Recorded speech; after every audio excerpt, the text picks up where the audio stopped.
একটি গেলাস পানির ফলে বাইজিদের কুলে তুলে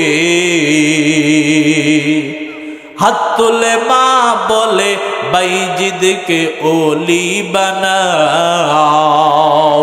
হাত তুলে মা বলে বাইজিদকে ওলি বানাও। মায়ের দোয়া লৌহে মুমিন মায়ের দোয়া লও। মায়ের দোয়া লৌহে মুমিন মায়ের দোয়া লও। মায়ের দোয়া লৌহে মুমিন মায়ের দোয়া লও। মায়ে যখন দোয়া করে চলে যায় ওই আরশ প্রাণে, সাথে সাথে কবুল হয়ে ফল দেখিতে পাও। সাথে সাথে কবুল হয়ে ফল দেখিতে পাও। মায়ের দোয়া লৌহে মুমিন মায়ের দোয়া লও। মায়ের দোয়া লৌহে মুমিন মায়ের দোয়া লও। যাহা কিছু হও না কেনে কিছুই না মায়ের দোয়া বিনে। বাস্তবে না বুঝে তুমি কইরো না যে পাও। বাস্তবে না বুঝে তুমি কইরো না যে পাও। মায়ের দোয়া লৌহে মুমিন মায়ের দোয়া লও। মায়ের দোয়া লৌহে মুমিন মায়ের দোয়া লও। বলেন মারহাবা। ওই ভারতবর্ষের একজন যুগ শ্রেষ্ঠ আল্লাহর ওলি হযরত বাইজিদ মুস্তাফি রাহিমাহুল্লাহ। বাইজিদ মুস্তাফি রাহিমাহুল্লাহর বয়স যখন 7 বছর বয়স, মা ডাক দিয়া বলে, রে বাইজিদ আমার একটু পানির তৃষ্ণা লাগছে, একটু পানির ব্যবস্থা করো। বাইজিদ মুস্তাফি পানি আনতে আনতে আয়েশা দেখে মা ঘুমায়া গেছে। বাইজিদ মুস্তাফি ওই পানি নিয়া মায়ের শিওরে দাঁড়ায় রইছে। বলেন আল্লাহু আকবার। মায়ের শিওরে দাঁড়ায় রইছে। মা গভীর রজনীতি ঘুম থেকে জাগ্রত হইয়া বলে, রে বাইজি তুমি কি আজকে রাত্রি ঘুমাও না? বাইজি ডাক দিয়া বলে, মা আপনি পানি চাইছেন, আমি পানি আনতে দেরি হওয়ার কারণে আপনি ঘুমের ঘরে চলে গেছেন। কখন আপনি ওইটা আবার বাইজিদ বইলা পানি চান? আমি যদি ঘুমায়া যাই আপনাকে কে পানি দিবে? এই জন্য আমি আপনার শিওরে দাঁড়ায় আছি। বলেন আল্লাহু আকবার। মা পানির গ্লাস সাথে নিয়ে দোয়া করে, আয় আল্লাহ আমার এই বাইজিদকে তুমি যুগ শ্রেষ্ঠ আল্লাহর ওলি বানায়া দাও। আল্লাহু আকবার। এ নবীর উম্মতের দল, এর নবীর আশিকের দল, মায়ের দোয়া লাগাও, মায়ের থেকে দোয়া নাও। মা যখন দোয়া করবি সাথে সাথে সন্তানের জন্য যেই দোয়া করে আল্লাহ পাক সাথে সাথে কবুল করিয়া নেন। সুবহানাল্লাহ। এ মুসলমান ভাইরা আমার, বন্ধুরা আমার, মায়ের দোয়ায় আজকে তোমার ধন সম্পদ হয়েছে, বাড়ি গাড়ি টাকা পয়সার মালিক হয়েছো। আজকে তোমার একটা চাকরি হয়েছে, তোমার ব্যবসায় উন্নতি হচ্ছে, সবগুলা তোমার মায়ের দোয়া। তুমি তাকায় দেখো তোমার মা তোমার জন্য কেঁদে কেঁদে দোয়া করে গেছে। তোমার বাবা কষ্ট করে গেছে, তোমার মা কষ্ট করে গেছে, তোমার জন্য দোয়া করে গেছে। ওই মা কত কষ্ট করেছে। একটা ফল খাওয়ার আশা হয়েছি, ফল খাইতে মন চাইছে, কিন্তু একটা ফল কেনার মতো টাকা ছিল না। বাবার ইলিশ মাছ খাওয়ার জন্য মন চাইছে, একটা ইলিশ মাছ কিনে খাওয়ার মতো টাকা ছিল না। রে মুসলমান, তাকায় দেখো আজকে তোমার ঘরের ভিতরে ফ্রিজ ভর্তি মাছ। আজকে তোমার ঘরের ভিতরে টাকার অভাব নাই, পয়সার অভাব নাই, কাপড় চোপড়ের অভাব নাই, কিন্তু তাকায় দেখো যারা তোমার জন্য কষ্ট করে গেল তাদের জন্য তুমি আর কিছু করার সুযোগ নাই। চাইলে এখন আর আব্বা আম্মাকে একটা কাপড় দিতে পারবা না, আব্বা আম্মাকে খাবার দিতে পারবা না, আব্বা আম্মার সাথে আর কথা বলতে পারবা না। এই যুবক ভাই, এখানে কত মানুষ আব্বা নাই, আম্মা নাই। আজকে জিনার স্মরণে মাহফিল, আজকে মরহুম কাসেম আলী মুন্সির স্মরণে মাহফিল, তিনিও আজকে নাই। এর মুসলমান, একদিন আমিও থাকবো না, তুমিও থাকবা না। একটু কি আব্বা আম্মার কথা স্মরণ হয় না? ওই আব্বা আম্মা কত কষ্ট করে গেছে, আজকে ওই আব্বাকে বলিয়া গেছো, মাকে বলিয়া গেছো, সপ্তাহকে সপ্তাহ চলিয়া যায়, বছর কি বছর চলিয়া যায়। ওই মার কবরের পাশে গিয়ে একটু তুমি দাঁড়াইতে পারো না, বাবার কবরের পাশে গিয়ে একটু দাঁড়াইতে পারো না। আজকে তোমার আব্বা তোমার মা কবরের ভিতরে অসহায় হইয়া তোমার দিকে তাকায় আছে। সন্তান একটু চোখের পানি পেলে আব্বার জন্য মায়ের জন্য যদি দোয়া করে, আল্লাহ ওই দোয়াটা পাহাড় পরিমাণ করিয়া আব্বা আম্মার কবরে পৌঁছায়। বলেন সুবহানাল্লাহ। এই জন্য মুসলমান ইমানদার আল্লাহর গোলাম, আব্বার জন্য চোখের পানি ছাড়ো, মায়ের জন্য চোখের পানি ছাড়ো, মায়ের জন্য দোয়া করো, আব্বার জন্য দোয়া করো। আর যাদের আব্বা আম্মা বেঁচে আছে, খাঁটি নিয়ামত মনে করিয়া আব্বার কাছে যাও, মার কাছে যাও, গিয়া তাদের পাও ধরো, হাত ধরো, ক্ষমা চাও, আর বলো আব্বা তোমার সাথে কত অন্যায় করেছি, তোমার সাথে কত অপরাধ করেছি, কত ধমক দিয়েছি, আব্বা তুমি মাফ করিয়া দাও, মা তুমি মাফ করিয়া দাও, তোমার সাথে কত বেয়াদবি করেছি। আব্বা আম্মা যদি মাফ করিয়া দেয় তোমার জীবন সুন্দর হয়ে যাবে। আর যদি আব্বা আম্মার মনে কষ্ট দিয়া তুমি আগাও, তোমার দুনিয়ার জিন্দেগি ধ্বংস। যেইখানে যাইবা তুমি কোনো জায়গায় উন্নতি করতে পারবা না। এরে মুসলমান, মায়ের দোয়া কেমন পাওয়া। আরেক আল্লাহর ওলি খাজা হযরত মাইনুদ্দিন চিশতি রাহিমাহুল্লাহ আজমিরি, যিনি আজমির শরীফে শুয়ে আছেন, ওই খাজা মাইনুদ্দিন চিশতি আজমিরি রাহিমাহুল্লাহ আনন্দ চিল্লাই দৌড়াইয়া খুশিতে ঘরের ভিতরে আসছে। আয়েশা মা তাকায় আছে আর ডাক দিয়া বলে, রে খাজা মাইনুদ্দিন, আজকে তুমি কেন এত আনন্দ, কেন এত খুশি তোমার দিলের ভিতর, তোমার চেহারাতে এত আনন্দ কেন? খাজা মাইনুদ্দিন চিশতি আজমিরি রাহিমাহুল্লাহ ডাক দিয়া বলে, মা গো, আজকে আমার হাতে হাত রেখে ৯৬ লক্ষ বেঈমান মুসলমান হয়েছে, কালিমা পড়েছে। বলেন আল্লাহু আকবার। লা ইলাহা ইল্লাল্লাহু মুহাম্মাদুর রাসূলুল্লাহ সাল্লাল্লাহু আলাইহি ওয়াসাল্লাম।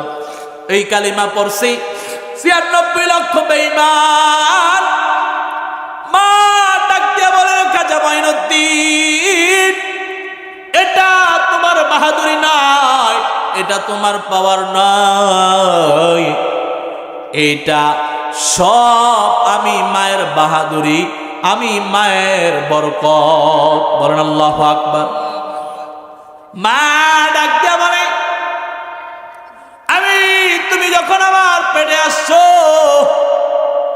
আমি তোমাকে গর্ব নিয়া 8টি রাত্র, একে রাত্র আমি ঘুমাই নাই। আমি মা যায় নামাজ বিছাইয়া নামাজ পড়েছি, তাহাজ্জুদ পড়েছি, আর আল্লাহর কাছে দোয়া করেছি, আল্লাহ আমার পেটের ভিতরে যেই সন্তানটা তুমি দিয়েছো, ওই সন্তানটাকে তুমি যুগ শ্রেষ্ঠ আল্লাহর ওলি বানায়া দাও। সুবহানাল্লাহ। মা দোয়া করতে করতে 10 মাস 10 দিন গর্ভধারণ করেছি। দুনিয়ার জমিনে যখন আগমন করেছে, মা ডাক দেয়া বলে, খাজা মঈনুদ্দিনের মা ডাক দেয়া বলে, এরে সন্তান, তুমি যখন দুনিয়ার জমিনে আগমন করেছো, আমি মা কোনদিন তোমাকে বিনা অজুতে দুধ দেই নাই। বলেন আল্লাহু আকবার। আমি মা যতদিন তোমাকে দুধ পান করাইছি, সব সময় আমি অজু বানাইয়া আমি মা তোমাকে দুধ দান করেছি, তোমাকে দুধ দিয়েছি। বলেন সুবহানাল্লাহ। এ মুসলমান ইমানদার আল্লাহর গোলাম, মায়ের দোয়া কত দাম। এই মায়ের দোয়ার কারণে খাজা মঈনুদ্দিন চিশতি আজমিরি রাহিমাহুল্লাহ যুগ শ্রেষ্ঠ আল্লাহর ওলি হয়ে গেছেন। আর আল্লাহর ওলি যারা হয় তাদের ব্যাপারে আল্লাহ পাক রব্বুল আলামিন কোরআনে কারিমে জানায় দেন, আলা ইন্না আউলিয়া আল্লাহ,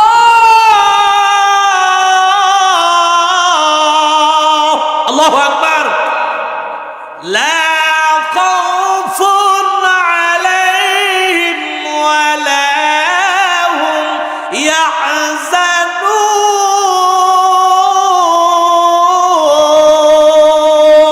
আল্লাহু আকবার।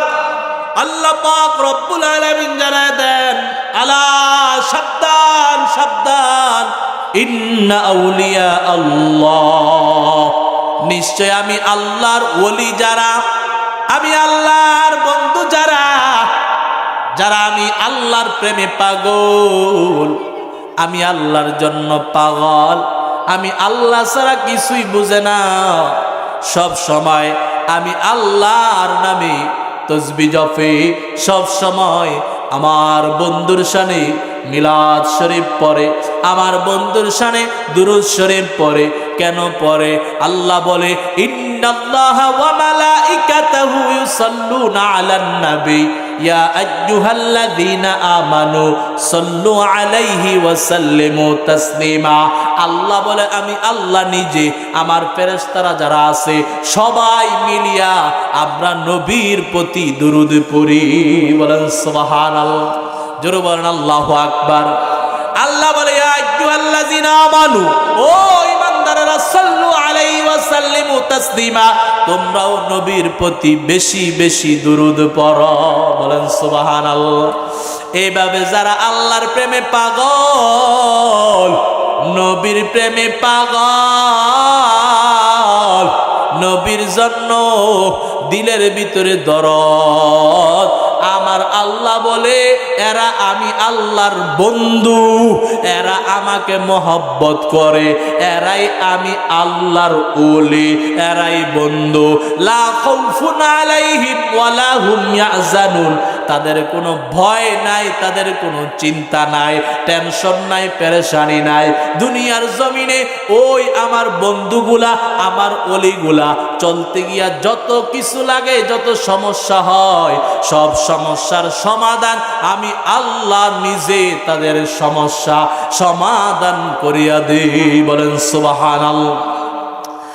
আর কিয়ামতের ময়দানে যখন আসবে, কবরে যখন আসবে, আমি আল্লাহ সাথে সাথে কবরটাকে জান্নাতুল ফেরদাউস বানায়া দিব। সুবহানাল্লাহ। আল্লাহ পাক বলেন, আল্লাযীনা আমানু ওয়া কানু ইয়াত্তাকুন। এখন আল্লাহর ওলি কারা? আল্লাহ বলে, এক নম্বরে যারা ঈমান আনছে। বলেন না সুবহানাল্লাহ। এক নাম্বার যারা ঈমান আনছে। ঈমান কিসের উপর ঈমান? আল্লাহ পাক সূরা বাকারার শুরুতে বলেন আল্লাযীনা ইউমিনুনা বিল গায়ব ওয়া ইউকিমুনাস সালাহ ওয়া মিম্মা রাযাকনাহুম ইউনফিকুন।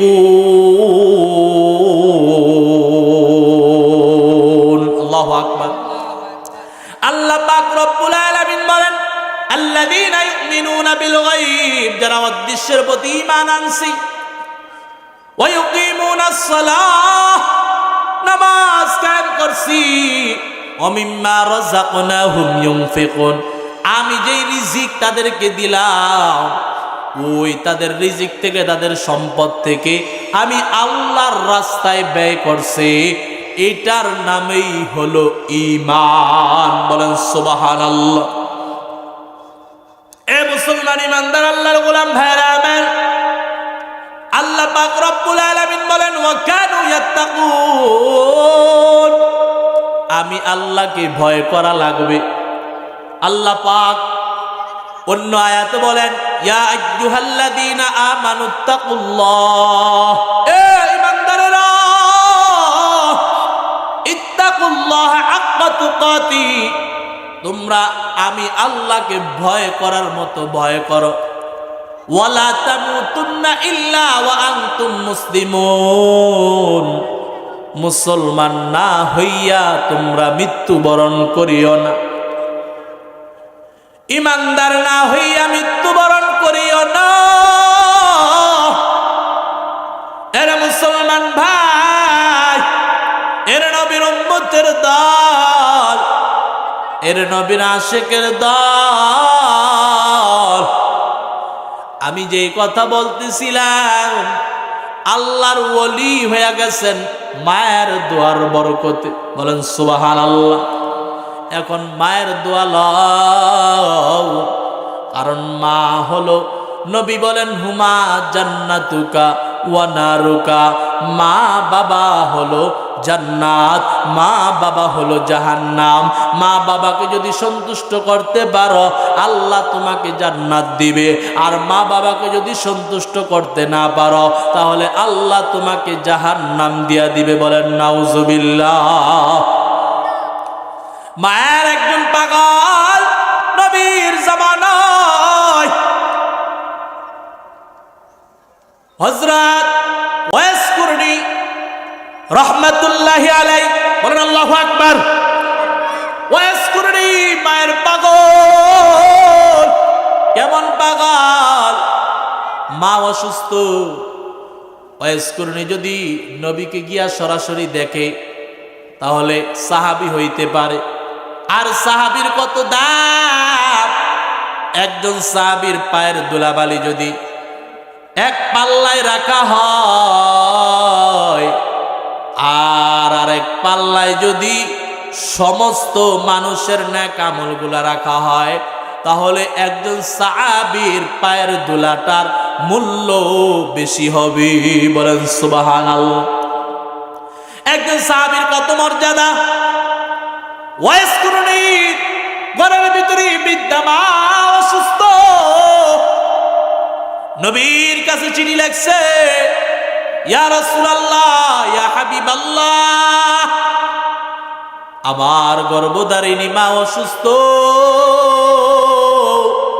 সেবা যত্ন করার মতো আর কেউ নাই। নবী গো, আমি ওয়াইস কুরনি কি আপনার কাছে আইসা সাহাবী হওয়ার মর্যাদা লাভ করব নাকি মায়ের খেদমত করব? আমার মায়ের নবী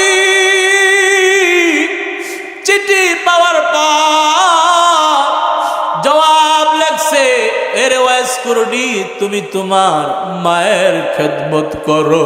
আল্লাহু আকবার। ওয়াইস কুরনি রাহমাতুল্লাহ আলাইহি মায়ের খেদমত করতেছি,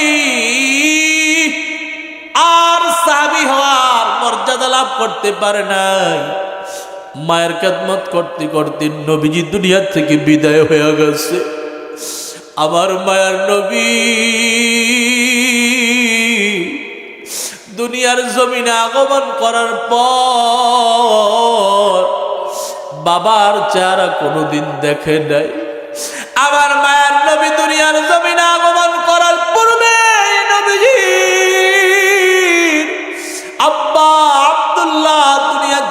বিদায় হয়ে গেছে। আমার মায়ার নবী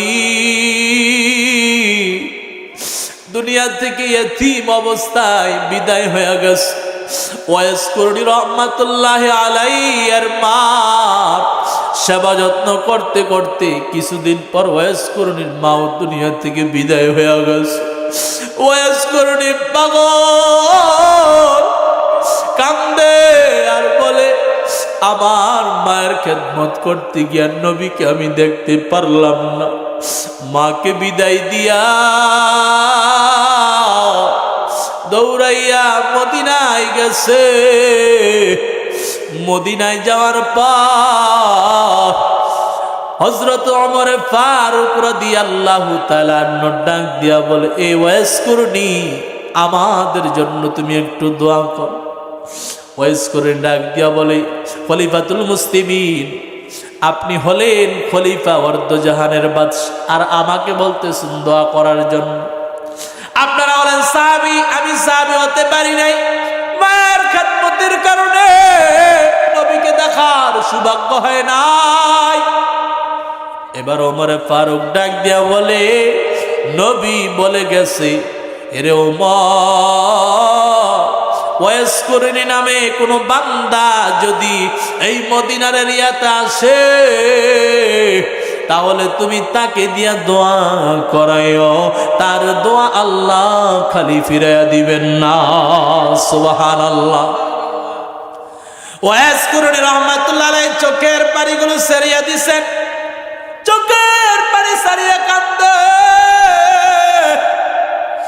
মায়ের খেদমত করার কারণে বুঝি এত দাম, এত মর্যাদা। ওয়াইস করণী রহমাতুল্লাহ আলাইহি এবার সাহাবীদেরকে নিয়ে হাত তুলে দোয়া করলেন। এরে মুসলমান, এবার দেখো ওয়াইস করণী রহমাতুল্লাহ আলাইহি মায়ের খেদমত করার কারণে আমার নবী বলিয়া গেছেন, মায়ের দোয়া তোমার সাথে আছে। মায়ের দোয়া তোমার সাথে থাকার কারণে তুমিও যেই দোয়া করবা আল্লাহ তোমার দোয়াও কবুল করে নিবেন। সুবহানাল্লাহ। জোরে বলেন আল্লাহু আকবার। জান্নাতের চাবি আমার মা, ও মা গো, জান্নাতের চাবি আমার মা, জান্নাতের চাবি আমার মা, ও মা গো, জান্নাতের চাবি আমার মা।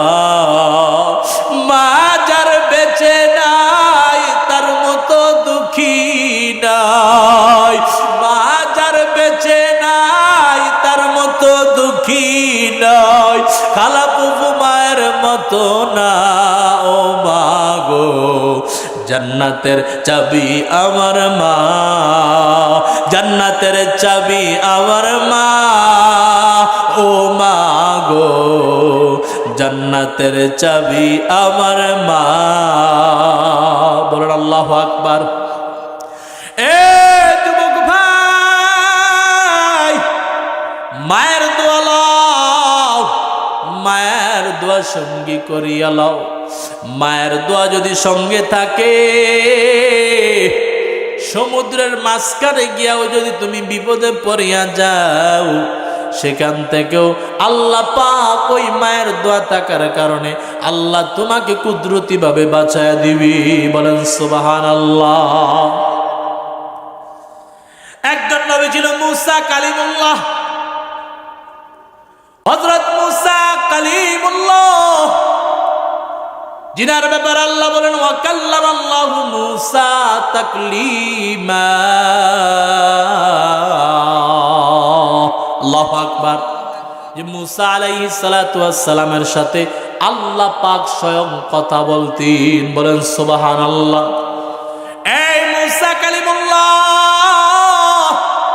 আল্লাহকে একদিন জিজ্ঞেস করলেন, আল্লাহ, আমার সাথে জান্নাতে কোন বান্দা একসাথে থাকবে? আল্লাহ পাক রব্বুল আলামিন মুসা আলাইহিস সালাতু ওয়াস সালামকে জানায় দিলেন, তোমার সাথে জান্নাতে একজন গোশত বিক্রি করনেওয়ালা লোক তোমার সাথে থাকবে। যেই লোকটা বাজারের ভিতরে গোশত বিক্রি করে ওই লোকটা তোমার সাথে জান্নাতে থাকবে। মূসা আলাইহিস সালাতু ওয়াস সালাম অবাক হয়ে গেলেন, আশ্চর্য হয়ে গেলেন, আমি নবীর সাথে একজন গোশত বিক্রেতা আমার সাথে জান্নাতে থাকবে, কিভাবে সম্ভব? আমি একটু দেখি এই লোকটা কি আমল করে, কি এমন ইবাদত বন্দেগী করে। মূসা আলাইহিস সালাতু ওয়াস সালাম বাজারে গিয়া ওই গোশত বিক্রেতার দোকানের কাছে দাঁড়ায় আছে। গোশত বিক্রেতা গোশতগুলো বিক্রি করিয়া যখন রাত্রিবেলা সন্ধ্যা হয়ে গেছে, সন্ধ্যা হওয়ার পর এবার বাড়ির দিকে রওয়ানা। বাড়িতে গিয়া মূসা আলাইহিস সালাতু ওয়াস সালাম ওই গোশতওয়ালার সাথে সাথে তার বাড়িতে রওয়ানা। তার বাড়িতে গিয়া মূসা আলাইহিস সালাতু ওয়াস সালাম তাকায় আছেন, দেখলেন যে ওই গোশত বিক্রেতা ওই বান্দাটা ঘরের ভিতরে গিয়া তার একটা বৃদ্ধ মা একেবারে বুড়া হয়ে গেছে, এমন বুড়া হয়েছি একেবারে গুজা হয়ে গেছে, উঠতে পারে না, চলতে পারে না। সে বাড়িতে গিয়া ঘরে গিয়া মাকে শোয়া থেকে উঠাইছে, উঠাইয়া মায়ের সাথে কথা বলছে, মার খেদমত করা শুরু করে দিছে। মায়ের হাতগুলো টিপে, পাগুলো টিপে, মাকে শরীরে তেল মালিশ করিয়া দেয়, মাকে ওষুধ খাওয়াইয়া দেয়, মাকে গোসল করাইয়া দেয়। মায়ের খেদমত করিয়া মাকে খাবার খাওয়াইয়া এবার ওই বান্দা এখান থেকে বিদায় নেয়। আরে মুসলমান, কত নাফরমান, কত বেঈমান হইছ। আজকে তোমার টাকা হইছে, বাড়ি হইছে, গাড়ি হইছে, আজকে তুমি সুন্দরী বিবি পাইয়া, আজকে তোমার টাকা হইয়া, আজকে তুমি গ্রামের বাড়ি ছাড়িয়া ওই শহরের বাড়িতে প্লট নিয়ে তুমি বাসা ভাড়া থাকো, ওই শহরের বাড়িতে গিয়ে তুমি থাকো। তোমার আব্বা তোমার মা ওই গ্রামের কুড়ে ঘরের ভিতরে ঘুমায়, তোমার আব্বা তোমার মা ওই গ্রামের সনের ঘরে ঘুমায়। এই কনকনে ঠান্ডা শীতের মধ্যে তোমার মা ঘুমায় রইছি, ওই সনের ঘরের ভিতরে কুয়াশাগুলো টপ টপ টপ টপ করে পড়ে। তোমার মা শীত নিবারণের মতো একটা কম্বল নাই, একটা লেপ নাই। ও বিদ্যা মা, তোমার সন্তান কোথায়? ও মা, তোমার সন্তান কোথায়? ওই মা আর ওই বাবা ডাক দিয়া বলে, আমাদের সন্তানকে আমরা কত কষ্ট করে লালন পালন করছি, সন্তানটাকে কত কষ্ট করাইয়া বিবাহ শাদী, সন্তানকে পড়াশোনা করাইয়া বড় বিসিএস কাটার বানাইলা। সন্তান এবার বিসিএস কাটার হওয়ার পর সন্তান বড় চাকরি পাইয়া এখন আমাদেরকে মা বাবা ভুলিয়া গেছে, এখন আর আমাদের খবর নেয় না। এই সন্তান শহরের বাড়িতে থাইকা চাকরি করিয়া এবার সন্তান নিজের বিবাহটা নিজে কইরা বোর পাল্লাই পড়িয়া আমাদের মা বাবার কোনো খোঁজ নেয় না। কত ঈদ যায়, ঈদের দিন সবার ঘরে আনন্দ, ওই বিদ্যা মা ওই বিদ্যা বাবা ঘরটার ভিতরে বসে বসে কান্দি আর বলি, আমাদের সন্তানটা আমাদেরকে কি করিয়া গেল রে, কার জন্য এত কিছু করলাম, কার জন্য এত কষ্ট করলাম। ওই বিদ্যা মায়ের ঘরে ঈদের দিনও আনন্দ নাই, বাবা কান্দে। এর যুবক ভাই আয়াত রেখে বলিয়া যায়, যাদের মা এখনো বেঁচে আছে, বাবা এখনো বেঁচে আছে, টাকার গরমে মাকে ভুলিয়া যায় না, বাবাকে ভুলিয়া যায় না। কত যুবক আছে নিজের আব্বা আম্মার খবর নেয় না, শ্বশুর শাশুড়ির খবর নেয়, বন্ধু বান্ধবের খবর নেয়, বন্ধু বান্ধবের আড্ডায় পড়িয়া হাজার হাজার টাকা খরচ করিয়া ফেলে, কিন্তু নিজের বাড়ির ভিতরে আব্বা বেঁচে আছে, মা বেঁচে আছে, তারা যদি টাকা চায় তাদেরকে টাকা দেয় না।